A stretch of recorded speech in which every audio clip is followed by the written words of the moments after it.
Sí, una vez así me dijo de que me pregunto si seré psicópata. Ahora se está comenzando a hablar un poco más de que existen diferentes tipos de violencia. Así me dijo, si tú no estás conmigo, entonces estás contra mí.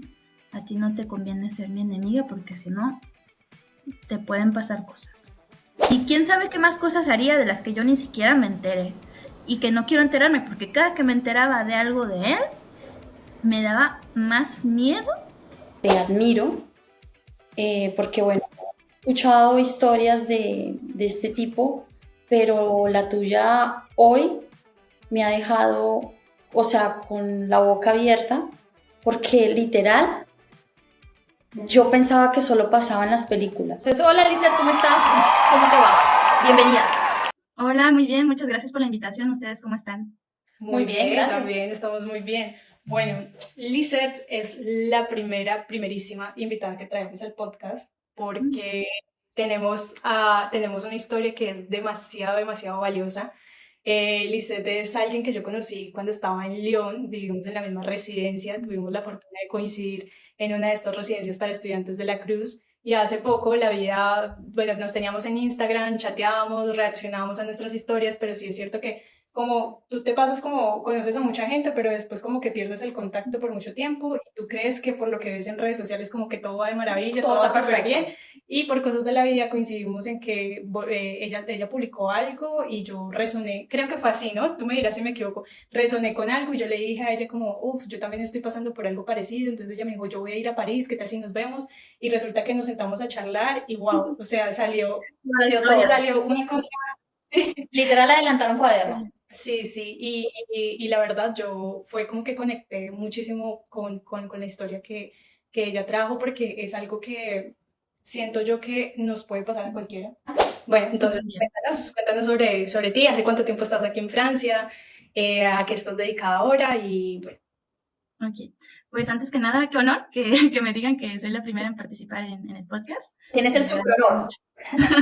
Es un honor, agradezco muchísimo la invitación y bueno, yo pienso que es muy importante darle espacio a este tipo de historias para que sean escuchadas. Entonces, pues yo me llamo Lisette, tengo 30 años, soy mexicana, nací en Zapopan y después, antes de venir a Francia, estuve viviendo con mi familia en una ciudad que se llama Guadalajara y llegué aquí en el 2018. Entonces yo llego a Francia por un programa de intercambio de asistentes de idioma, que es una cooperación que existe entre el gobierno de México y el gobierno francés. Okay. Y esa fue como mi primera experiencia en Europa. Yo nunca había viajado fuera de mi país, aparte de pues estar en América, pero no había cruzado el charco, como dicen, ¿verdad? Sí. Fue mi primera vez. Yo llegué directamente a Francia, me quedé en ese programa 8 meses. Después regreso a México, hago trámites para comenzar una maestría porque me gustó la experiencia de hablar otro idioma, de conocer otra cultura. Entonces me animo a aplicar para un programa de máster aquí en Francia y pues hago todo para obtener mi beca, porque pues yo no tenía recursos propios. Mi familia en México pues no tenemos como una buena posición socioeconómica y no cuento como con ese apoyo. Yo tenía que buscar una manera de salir adelante por mis propios méritos. Bueno, ajá, exactamente. Y pues bueno, entonces afortunadamente y mucho esfuerzo y porque estuve trabajando por tener un buen nivel competitivo en mi CV, logro obtener una beca del gobierno francés, que es una beca que le llaman estudiante de excelencia. Ok, Muy excelente. súper. Sí. Sí. Y pues ahí es cuando decido de irme del país de nuevo y llegar a hacer mi maestría por acá en el 2019. Y más o menos por ahí en ese periodo fue cuando nos conocimos en la residencia de estudiantes. Sí. Estuve en Lyon donde hice pues mi maestría. Yo ahorita soy neuropsicóloga. Ya. Y es una especialidad de la psicología, más precisamente. Eso fue lo que estudié ahí en Francia, del 2019 al 2021. Y bueno, ya creo que ya dije mucho de una situación de vida como la que me tocó. Bueno, Lizeth, cuéntanos en qué momento, entonces, de toda esta trayectoria de tu maestría, del trabajo, de tus prácticas, es que aparece el personaje en cuestión, cómo es que él llega a tu vida. en ese momento? Le ponemos un nombre, no el nombre real, sino un nombre X, como para saber de quién estamos hablando. Llamémoslo Camilo. Camilo. Camilo. Llamarlo Camilo como para Don Camilo. Para no decir el personal. ¿En qué momento Ok, conocimos a Don Camilo? a don Camilo. Ay, pues don Camilo es muy curiosa la historia, porque a don Camilo yo lo conocí desde la primera vez que estuve en Francia en el 2018. Y ahí fue como comenzó la historia con él. Y de hecho, cuando volví a México, pues nosotros seguíamos en contacto a distancia.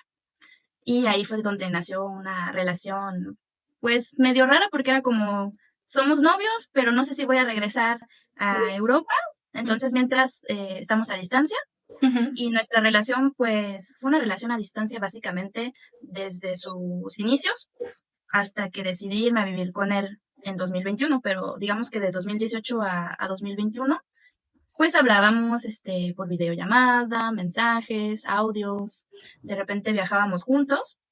Él pues es belga, Ok, entonces eso me implicaba hacer muchos viajes, ida, venida a Bélgica, y pues él también hacía muchos viajes para ir a visitarme a Francia. ok.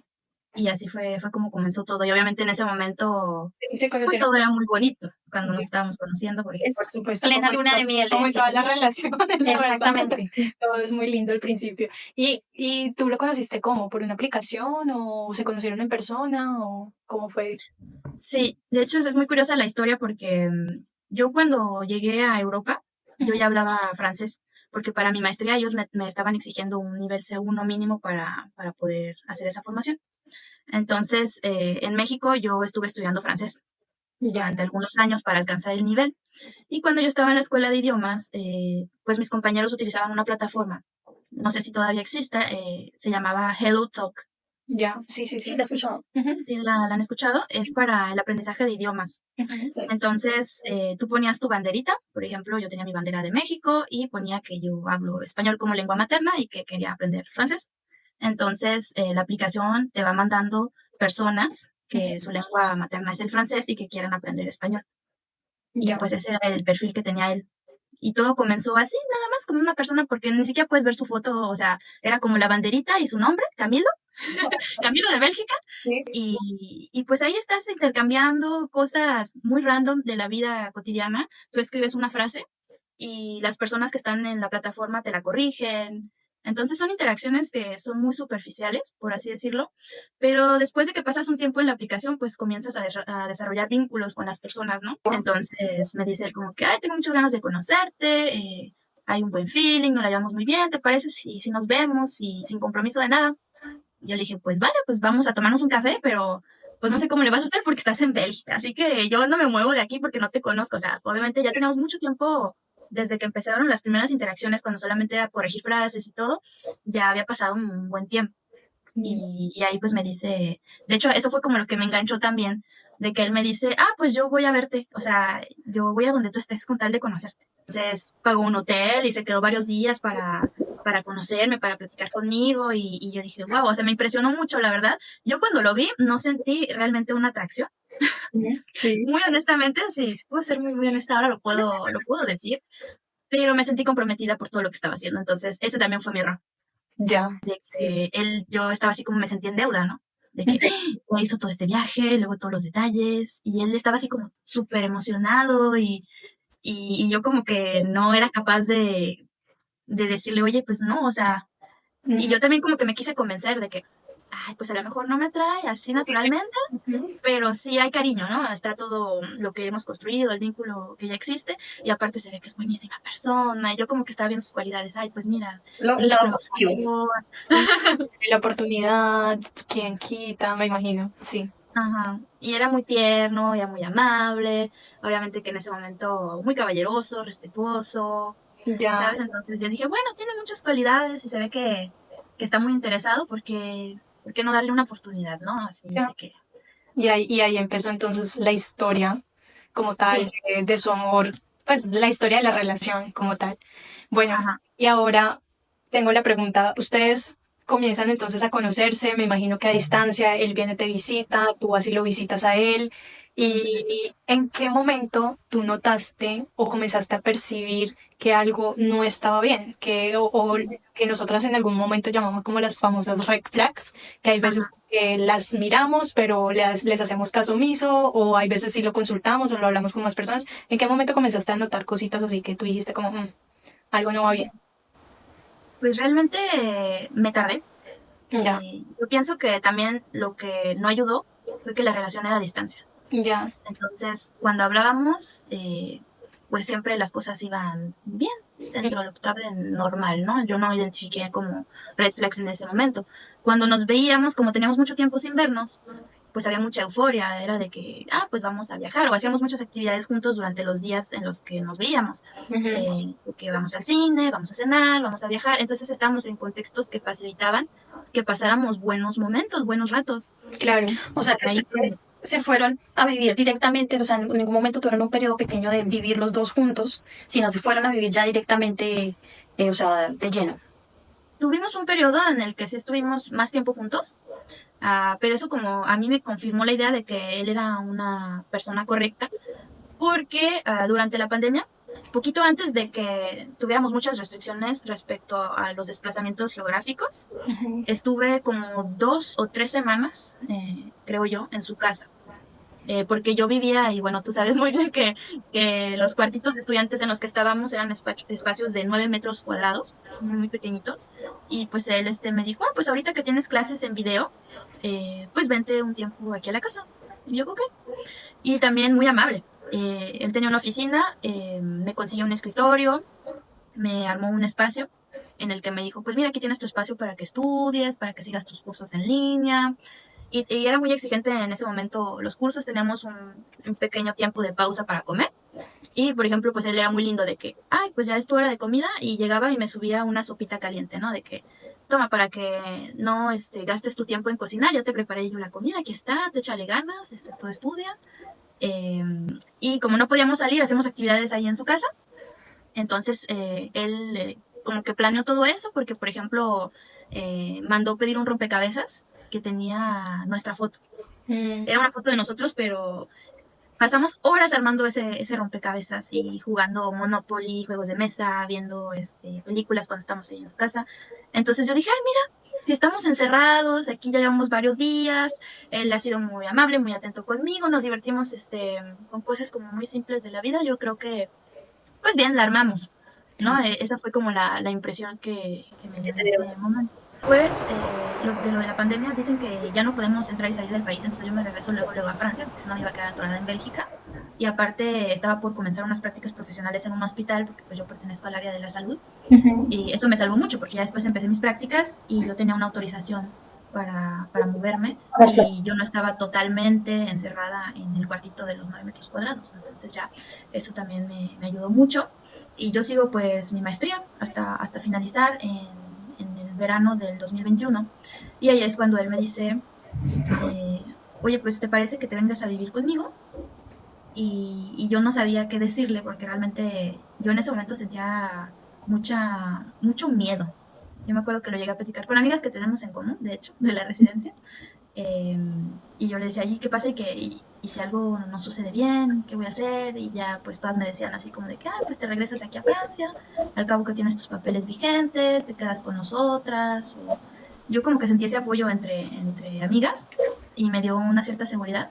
Entonces, pues yo acepto, porque en ese periodo del 2019 al 2021 pasan muchas cosas también conmigo respecto a mi duelo migratorio, a mi proceso de identidad, cosas que pasan durante la maestría que fueron muy, muy difíciles, muy, muy duras.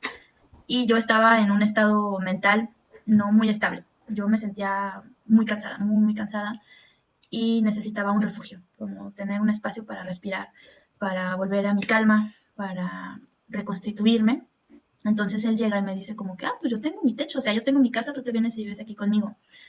Y yo no estaba segura de querer hacerlo, porque yo quería seguir en Francia, pero no tenía en ese momento la fuerza suficiente de, ay, ¿ahora qué hago? ¿Cómo paso de estudiante a trabajador? Y tengo que pensar lo que vivimos siempre, ¿no? Los papeles que nunca terminan, y uno está cansado de eso. Sí, O sea, yo nada más quería respirar, y necesitaba ese espacio y una pequeña pausa, porque la verdad que la maestría terminó con mi salud mental, sí estuvo muy, muy duro.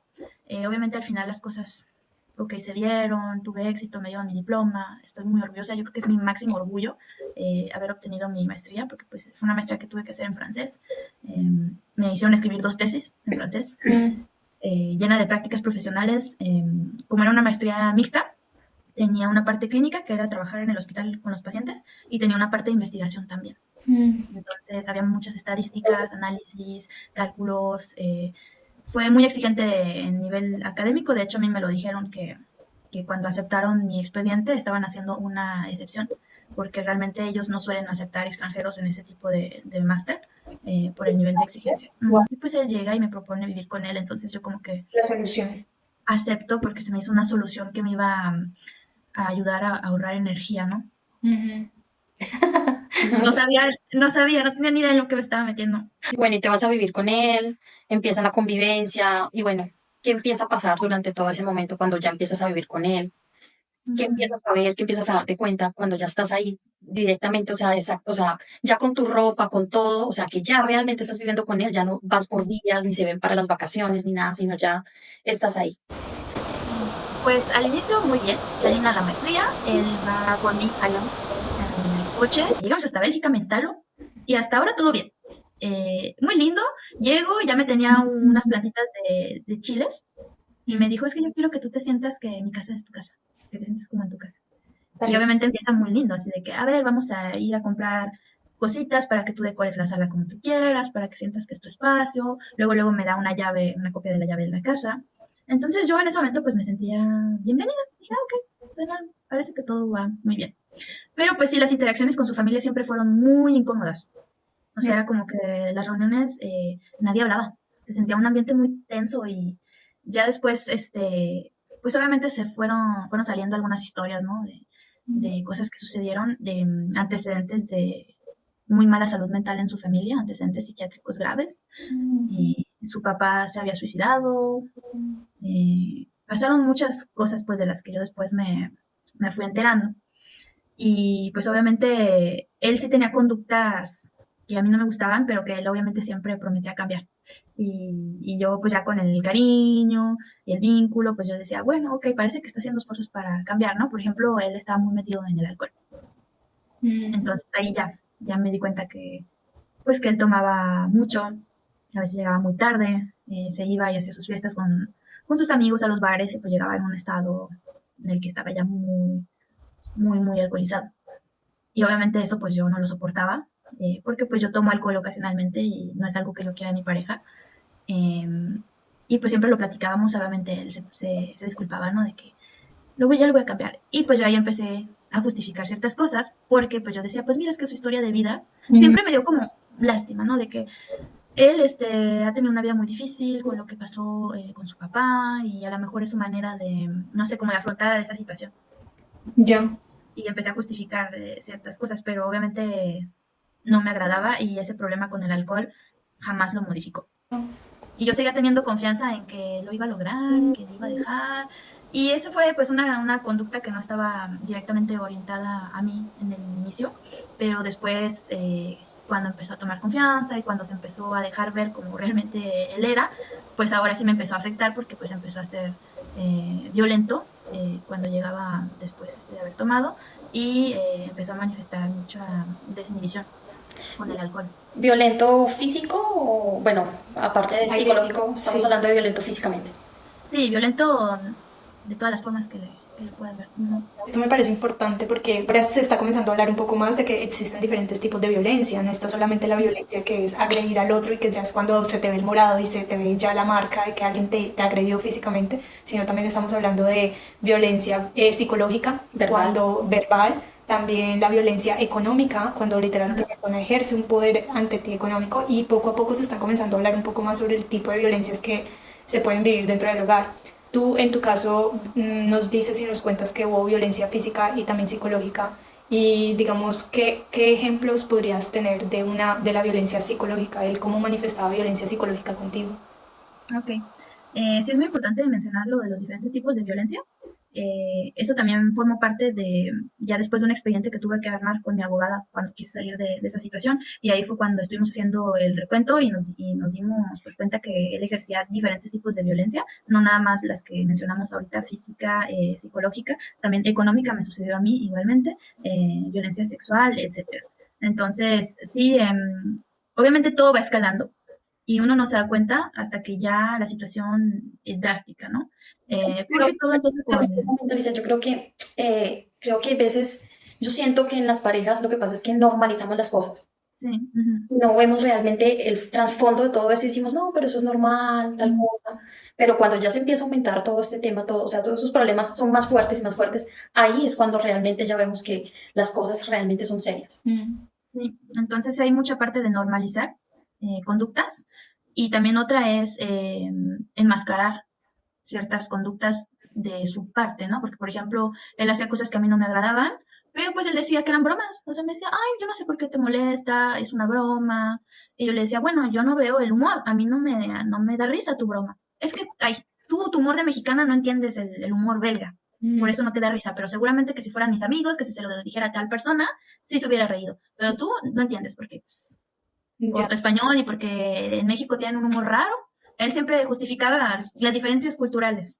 Ya después me empezó a decir cosas que sí me empezaron a dañar en mi autoestima, porque ya empezaba a decir frases como, eres muy susceptible, eres muy sensible, eres muy emocional, y obviamente empezó a aumentar, ¿no? De que eres demasiado vulnerable, eres una frágil, eres débil, me decía, eres una débil, y obviamente, y sigue, eres una tonta, eres una idiota, Eso me eres una palabra, groserías, ya cosas más vulgares. Ajá. Y obviamente yo no me gustaba eso y yo le decía, y yo se lo escribía, se lo decía de diferentes maneras, y ella me decía, es que el hecho que te lo diga no significa que lo piense de verdad. O sea, yo te lo dije porque estaba enojado, porque es que tú me hiciste enojar. Y siempre yo soy la que estaba como culpable de sus conductas, ¿no? Es que porque tú me hiciste enojar, yo te dije eso, pero no lo pienso de verdad, nada más lo dije en el momento porque estaba muy molesto.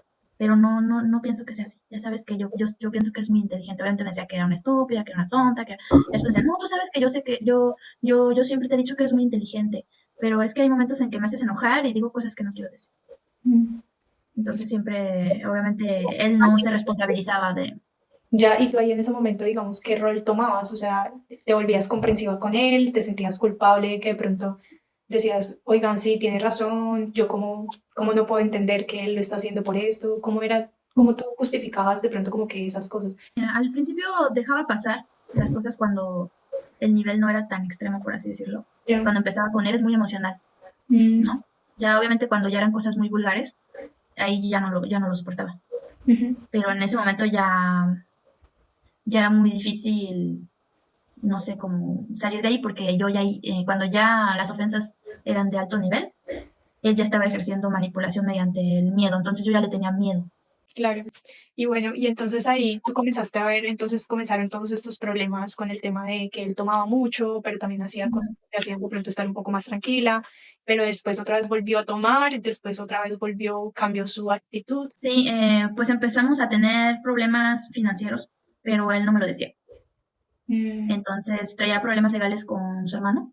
ya. Él tenía muchas deudas, de las que yo después me fui enterando también. Perdón, una pregunta. ¿Ustedes ahí ya tenían estaban paxeados, tenían alguna clase de vínculo o Casados. estaban?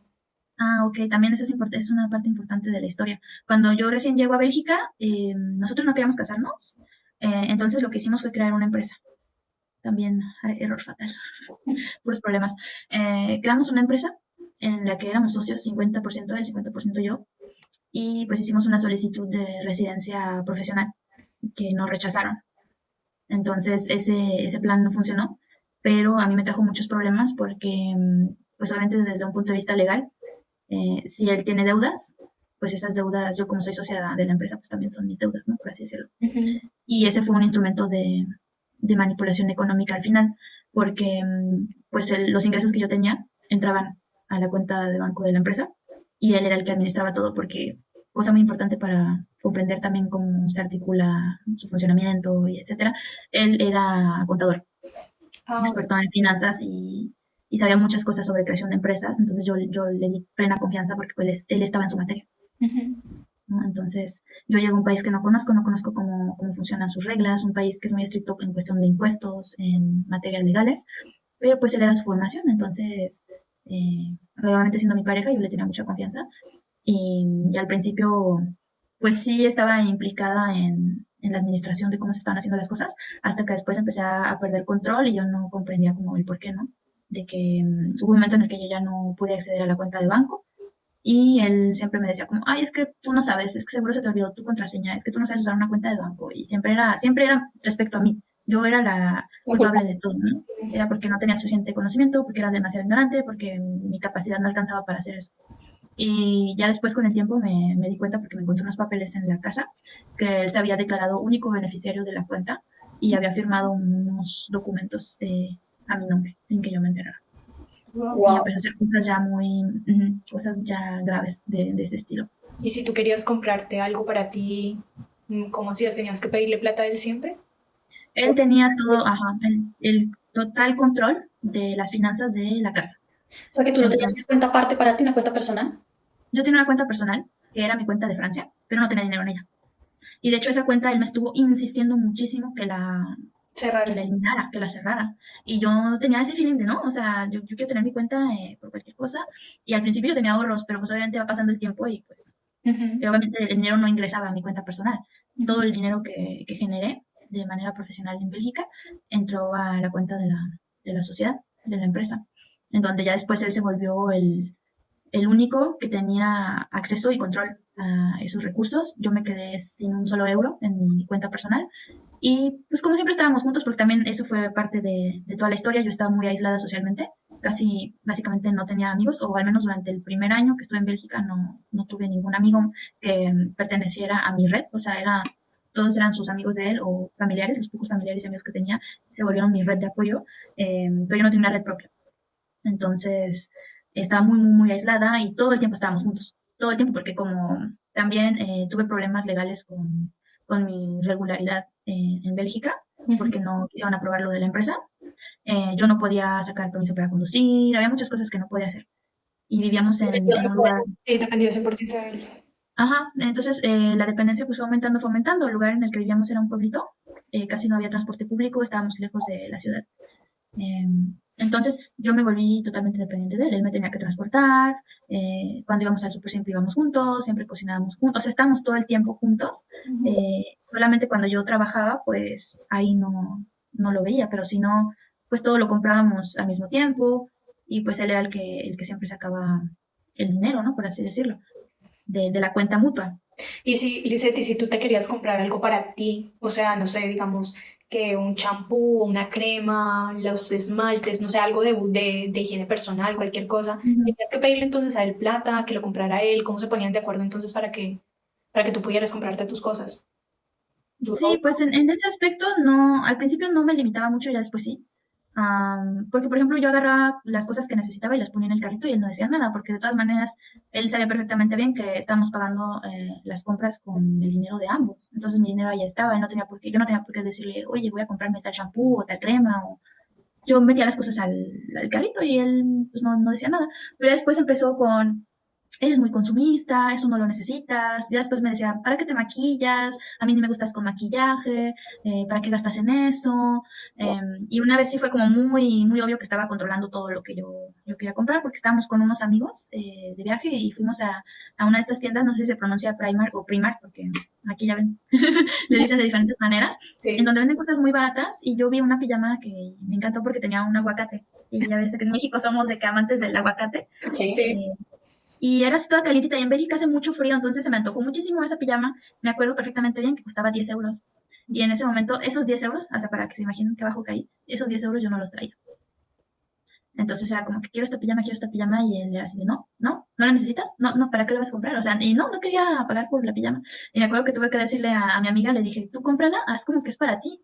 Y ya luego yo te la pago. Y o sea, de que a escondidas me la tuvo que dar. O sea, ya se volvieron cosas así muy Fuerte, Muy fuerte. sí. fuertes, sí, es mucha humillación, pero así fue como fue sucediendo. Ya después sí me limitaba mucho en todo. Eso, por ejemplo, creería que es un muy buen ejemplo de lo que es la violencia económica. O Sí. sea, está es muy, muy, muy claro que obviamente ejercer el control del dinero y no dejarte acceder o adquirir cosas, pues que obviamente tú también te las estás ganando por tus medios, por todo, Es fuerte. Sí, es sí. fuerte. Y sobre todo que tú mismo lo estás diciendo, 10 euros es una pijama, por Dios. No, o sea, sí, o sea, literal es dinero que tú estás poniendo en esa cuenta, o sea, Mm. literal no es que, y es más, o sea, por más que, digámoslo en cierta manera, que él te la diera, no era la manera de hacer las cosas, o sea, no era la manera correcta. Lizeth, ya que estamos hablando de violencias, yo te quiero preguntar, bueno, te queremos preguntar, ¿hubo también otro tipo de violencias como, por ejemplo, violencia sexual? Sí, porque también cuando estábamos hablando hace rato, ¿no? De que ya las ofensas eran muy vulgares y que yo ya tenía miedo. ¿Por qué? Porque además de la violencia económica, psicológica, había ya violencia física. Les podré dar algunos ejemplos después. Y yo ya no sentía que tenía como un vínculo emocional con él. Realmente yo estaba ya ahí por la dependencia, porque ya no podía salirme, porque yo no tenía recursos propios, él tenía el control del dinero. Yo estaba en situación irregular, entonces era si me regresaba a México ya no podía regresar a Europa, pero al mismo tiempo tenía compromisos laborales, lo cual era muy contradictorio con el estatus migratorio. Todo era realmente era un caos y yo ya no hallaba cómo salir de ello, o sea, yo me sentía totalmente atrapada. Entonces yo me quedaba porque no había manera de irme. Yo quería irme, pero ya no podía. Entonces, pues ahí estaba y vínculo emocional con él yo ya no tenía. De hecho, yo hasta su olor me daba asco, yo ya no aguantaba estar con él, yo ya no quería vivir con él, pero no tenía otra opción porque ¿a dónde me iba? Ya su casa pues era mi casa. Entonces tenía como que tolerar y soportar muchas cosas que no debí soportar, pero que en ese momento no encontraba otra manera de salir de ahí. Y cuando yo pierdo el vínculo emocional con él, pues obviamente yo no tenía deseo por él. Yo no, a mí besarlo me daba asco, yo ya no quería que se me acercara, yo no quería abrazarlo. De entre más lejos lo tenía, mejor para mí, ¿no? Pero pues seguíamos en la misma casa, entonces sí había veces en las que él sí ejercía violencia sexual porque me reclamaba de que pues no teníamos relaciones. Y también otra parte importante de la historia de que cuando no aceptan la creación de la empresa, nosotros nos casamos al civil. Entonces ahí él ya era como, es tu obligación porque tú eres mi mujer, eres mi esposa. Es una de tus tareas como esposa tener relaciones sexuales conmigo. Increíble. Y era como de que ya pasó mucho tiempo y no sé qué, pues obviamente yo no quería ni siquiera que se me acercara. Y él sí era como muy insistente con ese aspecto y yo le decía que no. Y obviamente decía, no, no tengo ganas, no quiero, la típica de me duele la cabeza, ¿no? Y él sí llegaba a enojarse mucho, al grado de que también ahí llega lo de la violencia física, ¿no? Cuando estábamos todavía en la misma cama, porque ya después empecé yo a dormir en el piso, en el sofá, en donde encontrara con tal de no estar con él, pero cuando todavía seguíamos en la misma habitación, pues era de que, pues no quieres tener relaciones conmigo, pues, paf, patada. Me tiraba de la cama, con los pies, me empujaba. wow. Y Sí, tú de ahí, que no quiero, y un día sí, de que literalmente, de que, porque le dije que no quería tener relaciones con él, y luego él es un hombre grande, está grande, mide como casi 1,90, y pues estaba llenito, o sea, estaba imponente, grande y fuerte, y pues me metió un patadón tan fuerte que me caí de la cama. marica. Wow. ¿Y tú ahí, cómo fue tu reacción? O sea, ¿quedaste bloqueada por completo o le peleaste o totalmente con miedo de mejor no le digo nada porque ¿Y te si fuiste? no, ajá. Pues es que ya mis reacciones no importaban, la verdad, porque él me vio muchas veces sufrir, él me vio muchas veces llorar, a veces de llanto, de desesperación, de sufrimiento psíquico, yo ya estaba al borde y él jamás reaccionó ante ese sufrimiento. Muchas veces él me vio llorar, o incluso llorar al lado de él en la cama y eso no le movía una sola fibra. Nunca lo vi que él no empatizaba conmigo, pues. Mis emociones no importaban, nunca les dio valor, nunca las escuchó. Entonces, y siempre me decía, ya vas a empezar a llorar otra vez. Ay, tú eres bien vulnerable, eres una frágil, no aguantas nada, tú de todo lloras, no sé qué, no sabes afrontar la vida y bueno, empezaba. Sí. Yo creo que este personaje, Don Camilo. Don Camilo, Camilo, ya ahora lo convierte en personaje entrando en la historia, porque me pongo obviamente en tus zapatos y me lleno me molesta, me da mal genio, al punto que puede llegar una persona de ser como tan, como que le vale cero la persona que está ahí, la persona que, oye, la estás viendo llorar, la estás viendo mal. Yo creo que, pues, don Camilo de verdad sí tiene problemas serios y que necesita realmente un psicólogo o un psiquiatra urgente. Exactamente, pero él era muy bueno para hacerme pensar que la que necesitaba un psicólogo, un psiquiatra urgente, pues era yo. Así son. Y yo me sentía también que yo estaba perdiendo mi salud física, mi salud mental, y llegó un momento en el que yo le digo, yo necesito un psicólogo, porque me empecé a tener mucha ansiedad y estaba pasando por un episodio depresivo muy fuerte. Eso te quería Y, preguntar. ah, O sea, obviamente a raíz de todas estas vivencias que uno comienza a tener, es totalmente inevitable que no se despierten heridas y que no no, comiencen a removerse otras emociones.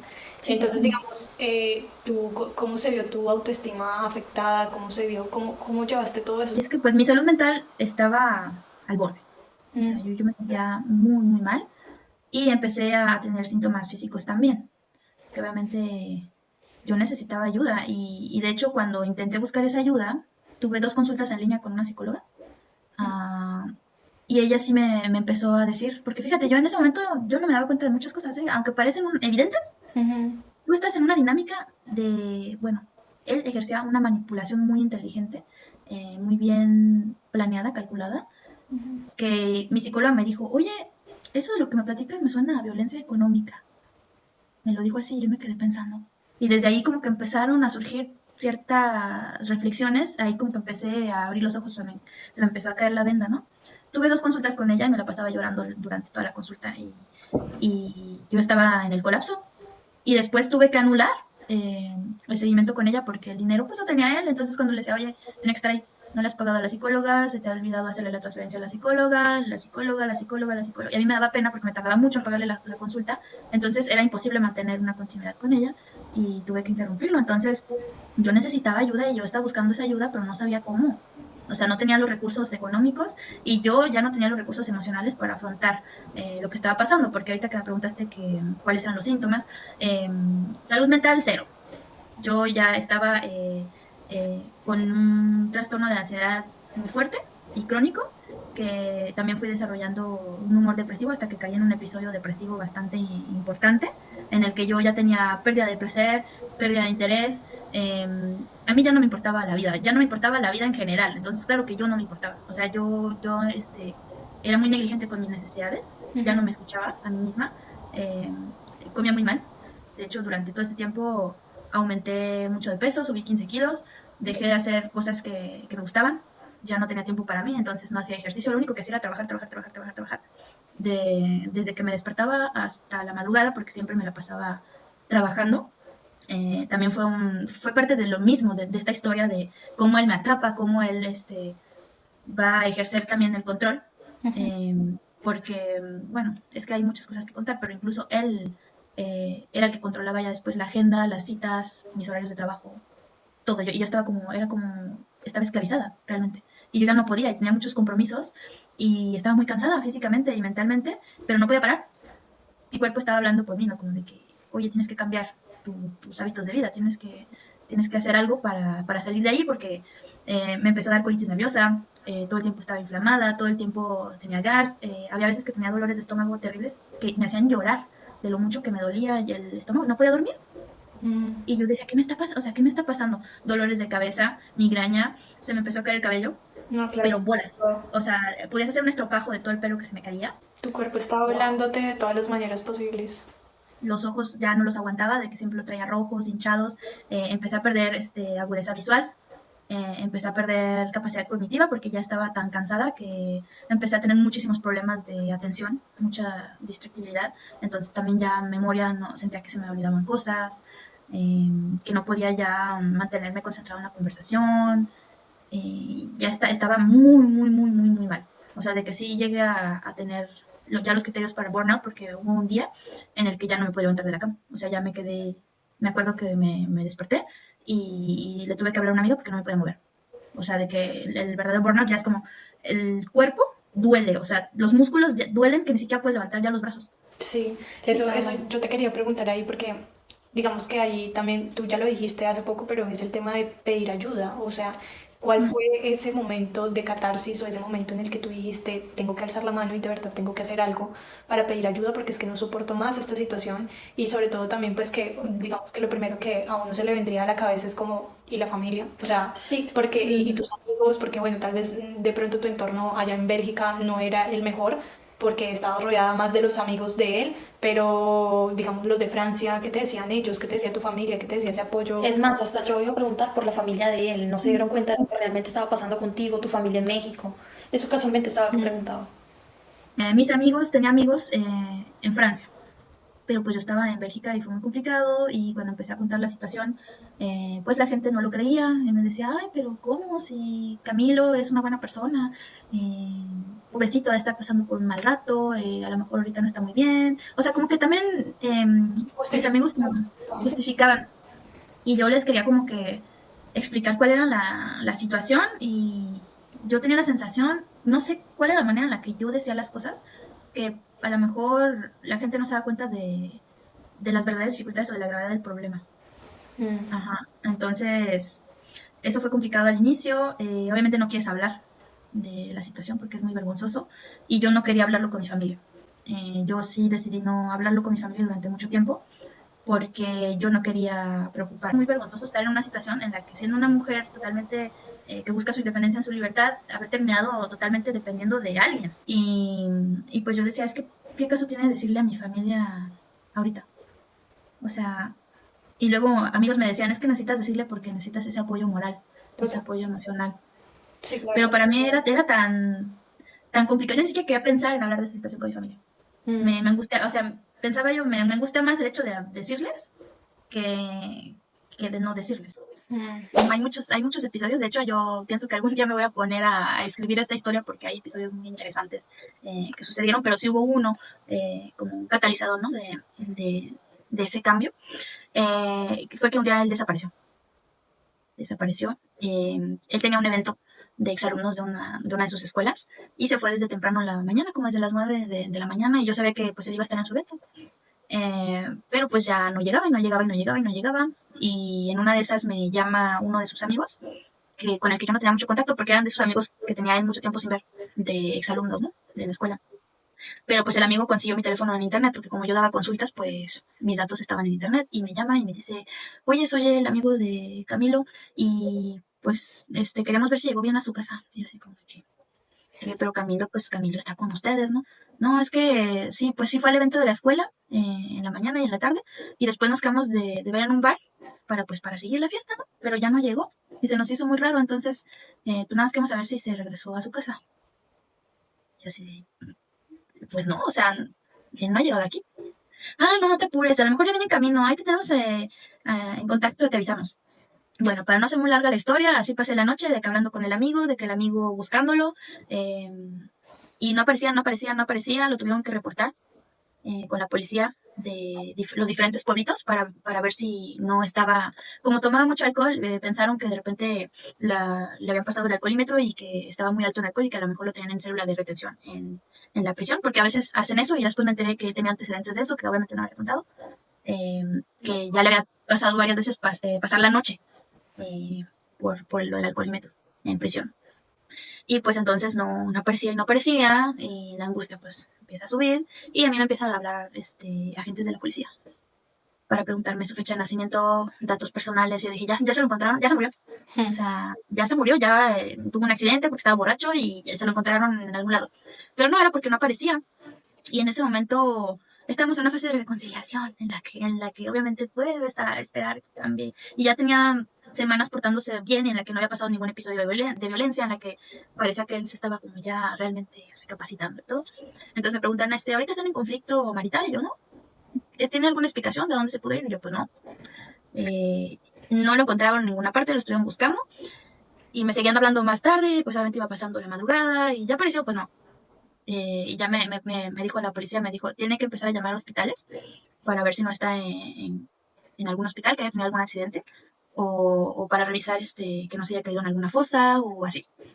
Y obviamente te dicen eso y yo me acuerdo que el policía me decía, yo estaba en un estado en el que el policía me quería dictar un número de teléfono porque tenía que llamarle a no sé qué agente y ya no podía. O sea, me lo decía en francés Mi nivel de francés actualmente pues es bastante bueno, pero yo ya no entendía qué me estaba diciendo. O sea, yo quería anotar los números que el policía me estaba diciendo y yo ya no le entendía cuáles eran esos números. O sea, yo ya estaba, a mí me dio ahí me dio una crisis, un ataque de pánico. Ya estaba hiperventilando y ya no podía, yo sentía que mi cerebro ya estaba totalmente desconectado y porque obviamente empecé con ese escenario en el que te dicen, abre los hospitales para ver si no está por ahí en terapia intensiva o muriéndose porque quién sabe qué le pasó. Sí, claro. Empezaron los pensamientos automáticos, bum, bum, bum, bum, bum.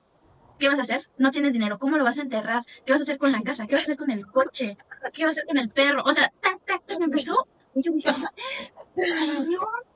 Ahí fue cuando me entró una claridad mental de que, Lisette, no tienes nada. No tiene ni dónde caerse muerta, literal.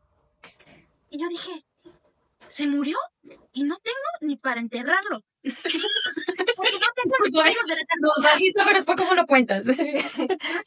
Y fue como una cosa, una introspección de que, ok, Ya, no, está mal. esto está muy, muy, muy, muy, muy mal. Y ahí fue cuando yo dije, no me importa cómo voy a salir de aquí, pero tengo que salir de aquí.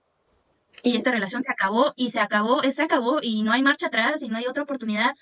Y ahí ya fui como que ya muy, porque tuve como un despertar y fui muy determinante ahora sí, y ahora sí ya como que ahora todas mis fuerzas, no sé de dónde las saqué porque no tenía ni siquiera fuerza para levantarme de la cama, pero yo dije, me voy.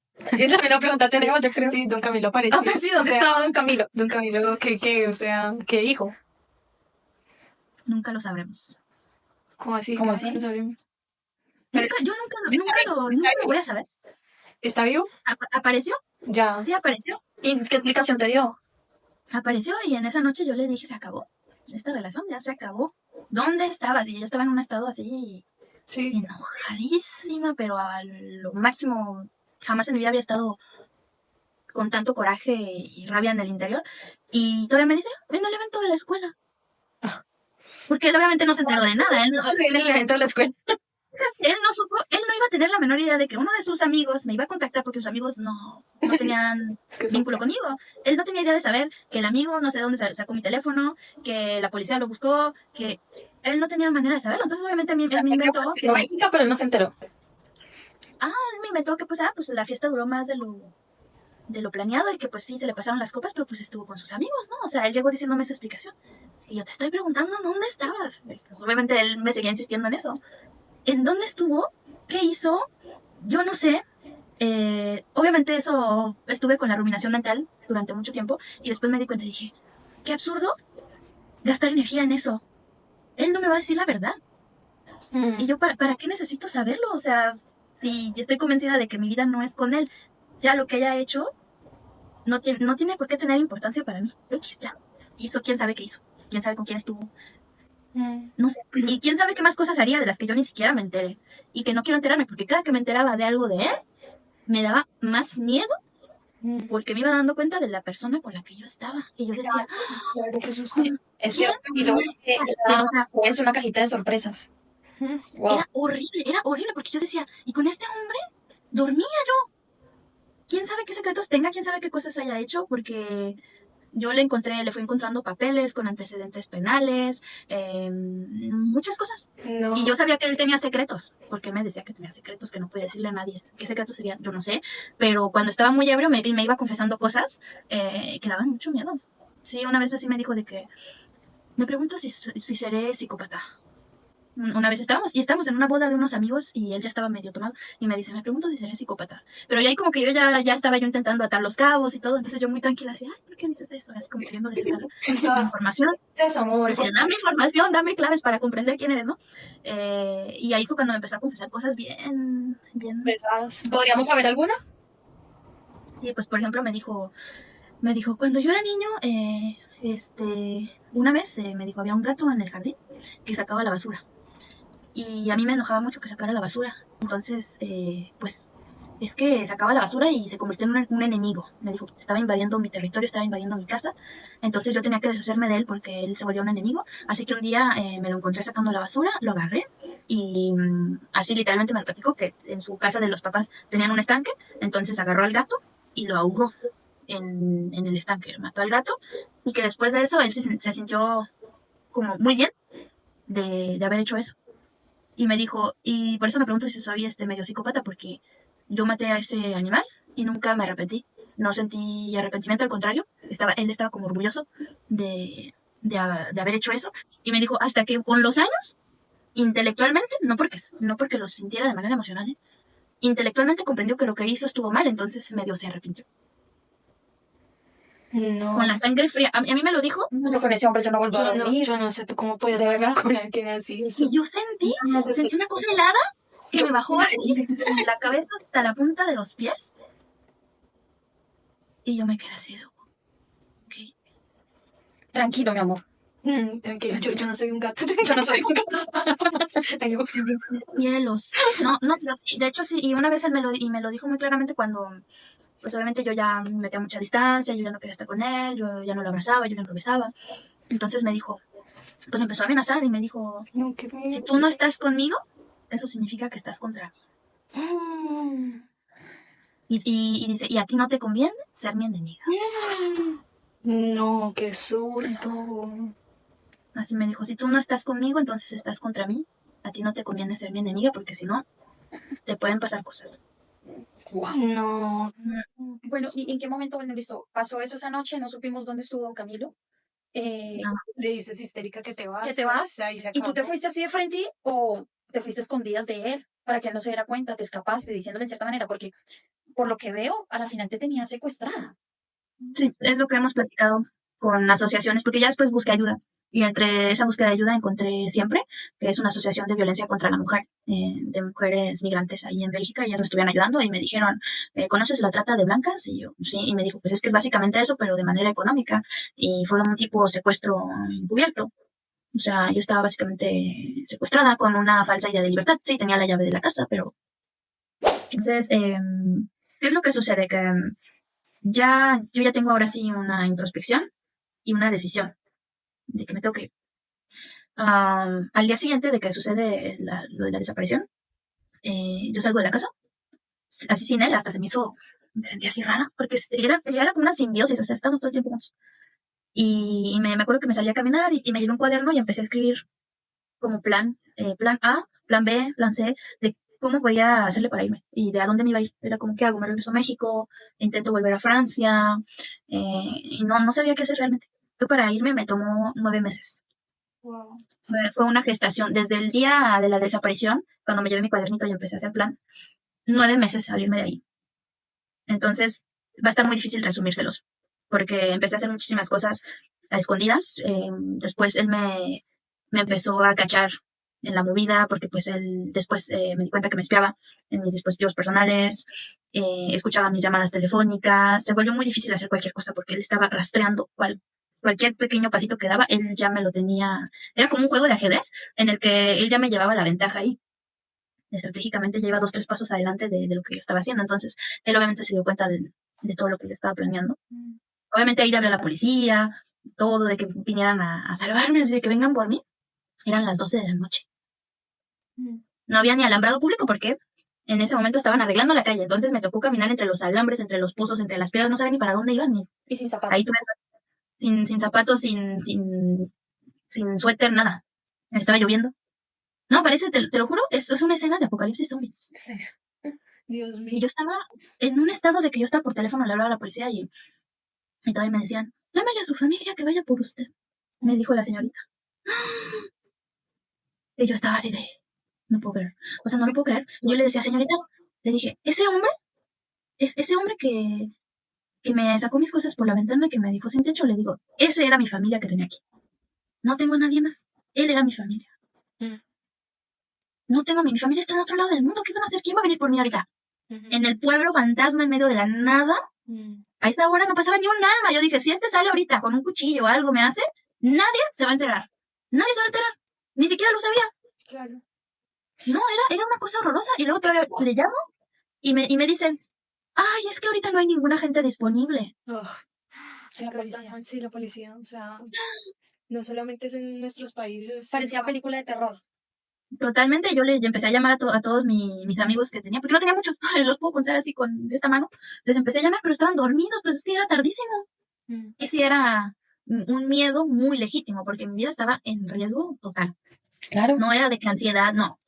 miedo, miedo real, intenso, un miedo que yo jamás había sentido. O sea, yo pensé que ya no lo iba a lograr. Y ahorita, ¿cómo estás viviendo este proceso, por ejemplo, de separación y recuperación después de todo esto? Ahorita pues obviamente queriendo darle la vuelta a verle el lado bueno, pues digo, ok, al menos eso me ayudó de que vivirlo en carne propia, tengo ahora sí una empatía real con las personas que lo han sufrido y eso me ha ayudado a ser mejor clínico también. Me dio una experiencia de vida increíble que ahorita yo estoy utilizando a mi favor y que me ha ayudado a crecer como persona y como neuropsicóloga. Y pues sí, siento que lo superé, no sé, estoy muy orgullosa de haberlo superado y de haber encontrado la manera de hacerlo. Pero sí, es muy terrible lo que sucedió. No se lo desearía a nadie. No, claro que no. Pues yo te puedo decir que literal eres una berraca, como decimos en Colombia, literal, Muchas gracias. de haber podido tener, como diciéndolo, la paciencia y ir planeando cómo poder salir eh, de este problema, para no decirle mierdero, como lo decimos también en Colombia, porque literal, o Se sea, le puede llamar así. sí, lo podemos llamar así, ya hablándolo a carta abierta, es algo así. Eh, Sí, total. o sea, te admiro, porque bueno, Muchas he gracias. escuchado historias de este tipo, pero la tuya hoy me ha dejado, o sea, con la boca abierta, porque literal, yo pensaba que solo pasaba en las películas, este tipo de cosas, no en la vida Sí. real como tal. Y, y nada, yo digo que la vida te tiene algo muy bonito para ti preparado y sacar siempre de lo negativo, sacar algo positivo. Y yo sé que eso es lo que vas a ir haciendo a medida que vaya pasando el tiempo. Suena un poco como un choque, pero a la final es así.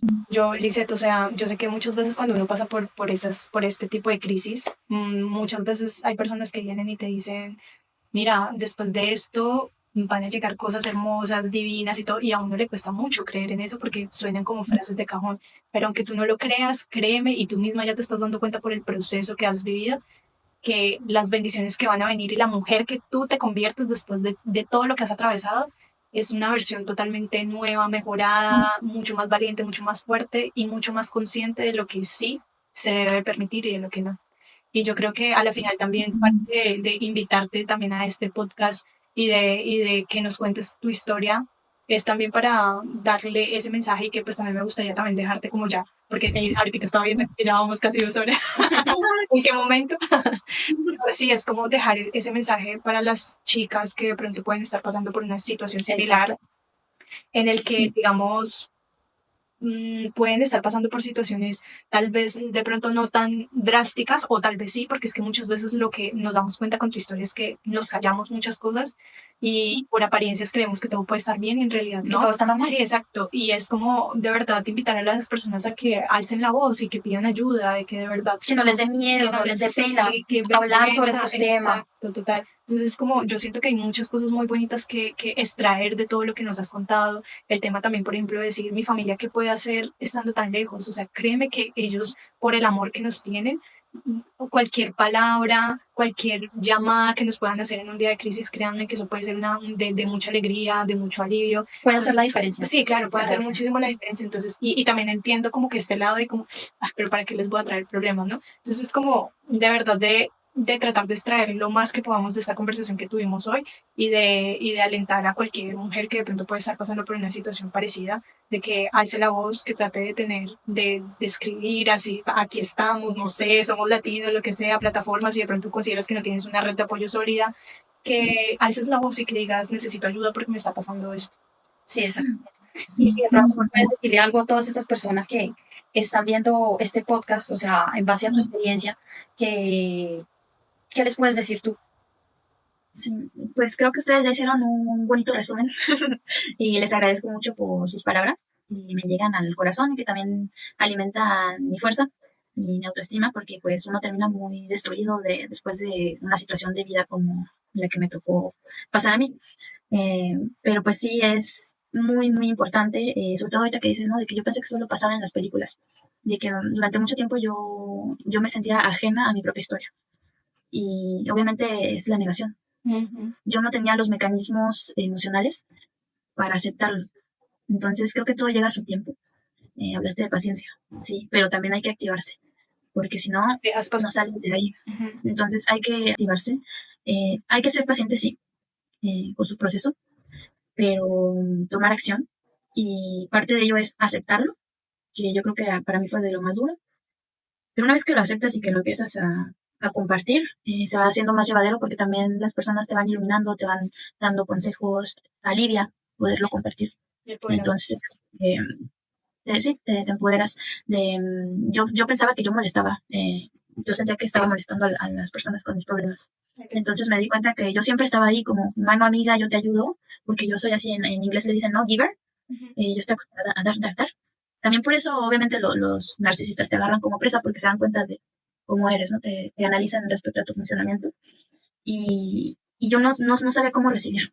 Entonces, hay que tener cuidado con las personas a las que damos, por la naturaleza de cada quien. Nada más hay que tener mucho cuidado de no dar de más y saber pedir ayuda, aceptar esa ayuda. Y pues yo pienso que es muy importante ponerse primero, ver por sus necesidades y alzar la voz, aunque pueda ser muy, muy vergonzoso, porque la verdad es muy complicado, y sobre todo cuando hay un vínculo de que en algún momento piensas que es amor, ¿no? Ya después te das cuenta que el amor no es así. Entonces también es difícil caer en cuenta de eso. Sí. Hay muchas cosas muy duras que tienes que aceptar. El primer paso es aceptarlas. Ahí para mí ese es el máximo desafío. Pero ya que ahora sí ya dices, ok, está horrible, pero es mi realidad. O sea, esta es mi realidad y ya tengo que hacer algo para cambiarlo, porque de cualquier manera voy a sufrir quedándome ahí o intentando salir, porque el proceso de salir de ahí es muy doloroso también. Sí. Pero de alguna manera yo decidí de que yo quiero una vida diferente. Entonces, ese sería el mensaje de que yo sé que no soy la única. Desafortunadamente, me tocó ver publicaciones anónimas en el grupo de mexicanos en Bélgica, de chicas que estaban viviendo situaciones que se parecían muchísimo a la mía. Entonces, yo me di cuenta que no era la única. eh, pero sí es muy importante pedir ayuda. Pedir ayuda y de donde puedan.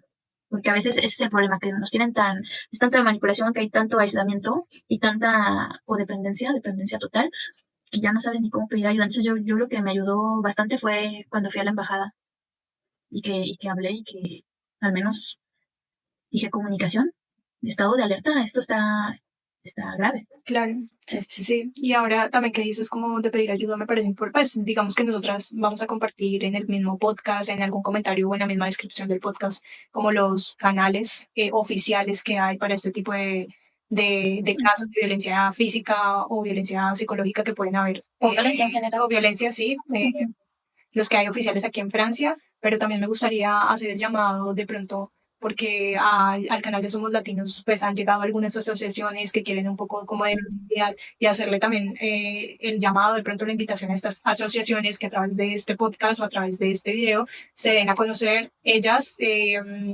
ofreciendo algún tipo de apoyo o dándose a conocer diciendo nosotros podemos asesorar o podemos acompañar a las mujeres latinas a través de casos como estos. Sí, casualmente, por ejemplo, la información que nos tomó la tarea de investigar sobre asociaciones y sitios donde, por ejemplo, las mujeres pueden pueden exponer este tipo de casos. Por ejemplo, también hay muchas limitantes que de pronto dicen, no, es que no puedo exponer mi caso porque es que no hablo bien francés, no hablo bien el idioma. Que lo bueno, por ejemplo, de estas asociaciones y de este tipo de sitios o de líneas telefónicas es que pueden hablar cualquier idioma. Francés, inglés, español, lo que sea, 24/24, 7/7. Entonces, sí hay medios para poder literal alzar la mano y hablar y pedir ayuda. ¿Vale? Entonces lo vamos a dejar en las redes, ¿no? Sí, lo compartimos por ahí, también abogados, o sea, si hay ahí de pronto alguien que sabe, que de pronto, pues no sé si hayan abogados que estén viendo este podcast y que ejerzan aquí, pues en Francia, pero también como abrir también ese canal para que las personas puedan orientar un poquito a las mujeres que pueden estar pasando por una situación parecida. Me parece súper clave porque yo siento que no solamente tú, sino digamos yo en mi caso, que he tenido muchas preguntas a nivel legal, o sea, como de trámites migratorios, es tan difícil y se nos hace la idea porque sabemos que llevar un abogado puede ser tan costoso que muchas veces hasta lo evitamos y decimos, no, pero por ese lado, ni para qué consulto, ni para qué, pero también he escuchado de muchas asociaciones de abogados que ofrecen consultas gratis. Entonces también si hay personas que saben de estos sitios, si saben de algún lugar en específico, que compartan, que toda esa información es totalmente válida. Exactamente. Puede servir muchísimo. Sí, exactamente. Y bueno, Lisette, muchísimas gracias de verdad por contarnos tu historia, por estar acá, ser valiente y contarnos todo esto. Gracias por permitir invitarte.